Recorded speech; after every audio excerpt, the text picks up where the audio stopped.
When we actually make a computation of the benefit, we're not going to look at just the last 10 years or the last 3 or 5 as in some pension programs. We're going to be looking at your entire earnings record. So we'll take all your earnings under Social Security. If you had more than 35 years of earnings, we'll take all your years of earnings, index them for inflation, and pick out the best 35 years and drop out the low years. If you had 20 years of work under Social Security, then we're going to use all 20 years, but also add in 15 years worth of zeros to get you to the base of 35. There is a maximum contribution as far as Social Security taxes are concerned. You only pay, I say it's over $100,000, but you pay your Social Security taxes on the first $106,800 worth of earnings. If you earn more than that, then your Social Security contribution stops and you only continue to contribute to the Medicare program. Medicare has no cap. But because we know what the maximum earnings that someone would have, the bottom shows you a worker who reaches full retirement age, which is now age 66, in the year 2011. They've got 35 years of paying in the maximum. The maximum benefit that Social Security will pay is $2,366. So that would be the maximum benefit. And the average benefit is about $1,174. So you can kind of see where you fall in, the maximum versus the average benefit. So again, 62, you can collect benefits, but if you elect to take it at 62, it will be a reduced benefit. If you wait until full retirement age, you get a full 100% of the benefit. So there's no reduction at full retirement age. If you decide to delay your Social Security retirement, not take your benefit at full retirement age, we'll give you an extra 8% per year called delayed retirement credits. And that will increase your benefit if you wait 4 years up to age 70, an additional 32% by delaying collecting your Social Security benefits. And as it says on the bottom, you can pick any month and year that you want to receive the benefit after you're age 62. Hey, Rob, before you go to that, I'm going to break the ice here. I'm going to ask a question. That previous slide, this is a question I get a lot of people have. In 5 minutes or so, can you explain what variables you've seen where people do take the early benefit or maybe pays to do the delayed? Do you have any ideas of like the criteria or the circumstances where people would choose different options? The number one reason would be how long are you going to live? That would dictate when you want to start collecting the benefit. Obviously, if you take it early, it's a permanently reduced benefit. Most financial planners are actually advising people to wait until at least their full retirement age because it will be reduced 25% if you take it at age 62. Other financial planners will say it's more advantageous to take the delayed retirement credits, use some other sources of income that you have, because each year that you delay your retirement beyond full retirement age, you're getting an additional 8%. But again, it all depends on how long you're going to live. So we do have that calculator that I mentioned. You can pick different retirement ages, and you can see how much the benefit will be versus taking it, let's say, at age 62. And then just compare your own break-even point. Generally, it's on the average of 8 to 12 years. It's more advantageous to take it early versus normal full retirement age. But again, if you have other sources of income, and more, you're seeing people work, beyond the age of 62 if at all possible. A lot of baby boomers are delaying their retirement, and the longer you delay, the more substantial the benefit is going to be. You also have other considerations of spousal benefits. Maybe your spouse will be eligible for a benefit based on your Social Security record. So you have to kind of factor that into into when you're going to start collecting your Social Security benefit, because you may have a surviving spouse that will be able to receive that higher benefit because you delayed your retirement, didn't take it when you were first eligible for it. So generally, you just need to use that retirement estimator, pick different ages of retirement, figure out how much you could be paid now or at age 62 or at age 63 versus waiting until age 66, figure out how long it'll take to recover the difference, and then make your own choice. There is a supplement in the statement that we're sending out now, so if you're over the age of 55, you'll get a, when should I take my retirement benefits? You get a kind of a fact sheet with additional information, and that's also available on our website, so I'll show you where to find that.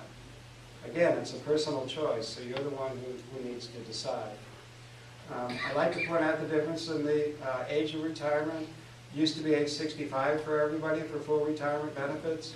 Now we're down at the middle of the chart. People born between 43 and 54, they have to be age 66 for full retirement age. And then for people born 1955 and later up to 1960, there's an increase of 2 months per year in full retirement age. And then anyone born 1960 or later, if they want a full unreduced benefit, they'd have to wait till age 67.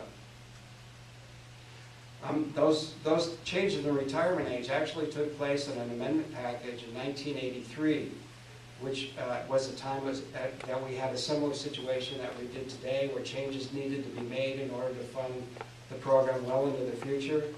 Well, in 1983, they changed the law on the retirement age, and it didn't affect people until 25 years later. So that's why I'm saying if you're at least age 50, I don't think any of the changes that are made will affect you. And this is just a quick chart to show you that it is a month-by-month reduction on your benefit. So if you look at the middle of the chart, 43 to 54, if you take it at 62, that's, how many months of reduction? Well, full retirement age is 66, but the months of reduction are 48. So if you take it at 62, that's 48 months of reduction. But the reduction factor is 5.20, I believe.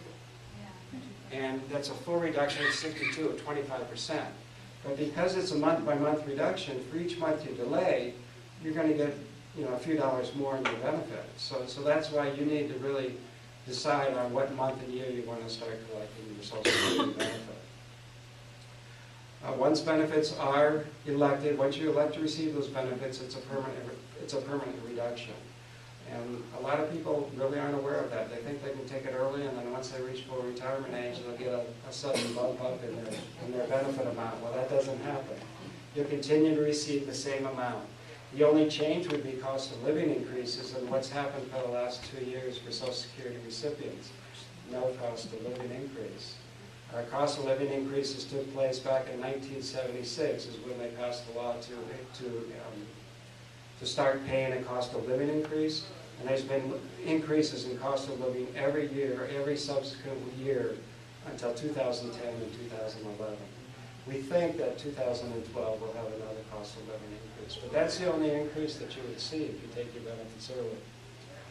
Another thing that's very important if you start collecting your benefits early is we're going to look at how much income you have from an employer or as a self-employed person. So you're actually going to be subject to what we call the earnings test. So if you elect to take your benefits prior to full retirement age, you can only earn $14,160 this year. If you earn more than that amount, then $1 out of every 2 would be reduced from that Social Security benefit that you're collecting. So we're going to ask you when you file your claim to estimate your earnings for the current year if you were going to retire now, or if you were going to start collecting now, so that we would know what you're, how much you're going to go over the limit for earnings.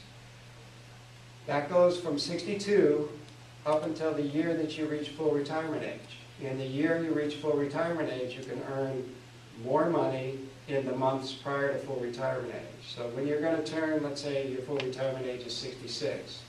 In the year that you're going to turn age 66, you can earn $37,680 in those months prior to your full retirement age. So if you were going to be 66 in June, we'll look at the earnings from January through May. You can earn $37,680, but if you earn more than that limit in that 5-month period, $1 out of every 3 would be reduced from the Social Security benefit you were collecting. And then in June, when you turn age 66, no longer a limit on your earnings. So you can earn as much as you want once you turn age 66. The earnings that we're counting toward the earnings test are only earnings as an employee or a self-employed person. We're not going to count your pensions, your IRAs, your 401ks, interest, dividends, stocks, bonds. None of that passive type income counts toward the earnings test. The earnings test is only active work you do as an employee or self-employed person. You got a question? Yes, if you are working and you do have to pay $1 for every $2, how do you pay that? At the end of the year? If you make an estimate at the beginning of the year, then we'll take it off the top. We'll take it up, out. We won't pay you until you've used up the excess earnings. If we don't find out till the end of the year, when your W-2 is reported, then we would send you an overpayment letter and have you refund whatever you needed to refund. That's generally the way, kind of the way they do it. But if you give us an estimate that's so high that it prevents a payment, then we won't start you paying until you use up the excess earnings. So it's kind of up to you on what you want to tell us when you file that application. Either you pay it up front or you pay it at the end of the year. Is there a penalty if you pay it at the end of the year? No, there's no penalty. So I guess you're getting an interest-free loan. Okay. The earliest the person could receive it is at 62 for their own benefits. That's also the same for a spouse. So if you have a spouse and he or she can collect on your Social Security earnings record, they have to be at least age 62. We do also pay mothers and fathers benefits as long as they have a child in their care under the age of 16. If you are a divorced spouse and you were married to someone 10 years or longer, then there's potential eligibility for you to receive a benefit on your divorced spouse's account if your own benefit isn't higher. And your children could receive benefits as long as they're under the age of 18, or if they're disabled prior to the age of 22, they can get disabled child's benefits as long as their disability continues. Do they keep getting, will they keep getting payments if they're in college? There's no longer a college benefit. Now, when I started 30 years ago, that's when they started phasing out the college benefit. And then about 1984, it was completely eliminated. So we're no longer paying college. We're only paying through high school graduation or age 19, whichever comes first. Okay. You need to remember that if you do have eligible family members, that there is a family maximum. So generally, if you have a spouse and 2 children collecting benefits, that's going to reach the family maximum. If you have more children that are entitled to benefits, then we'll just take the same amount of money and divide it into smaller pieces. But if there is a divorced spouse that's eligible for benefits on the number holder's record, the divorced spouse benefit does not count against the family maximum. So the family receives the same benefit whether or not there's a divorced spouse receiving a benefit on that record or not. Yes, ma'am? What happens if we die before collecting Social Security? Do the benefits go to our age? The benefit that you would receive, it would depend on what benefit you were eligible for. So if your benefit is lower than or is higher than what your surviving spouse could receive, your surviving spouse could receive that benefit. Your eligible children could also receive benefits, but that's only generally up until the age of 18 or 19. So let's say we both die.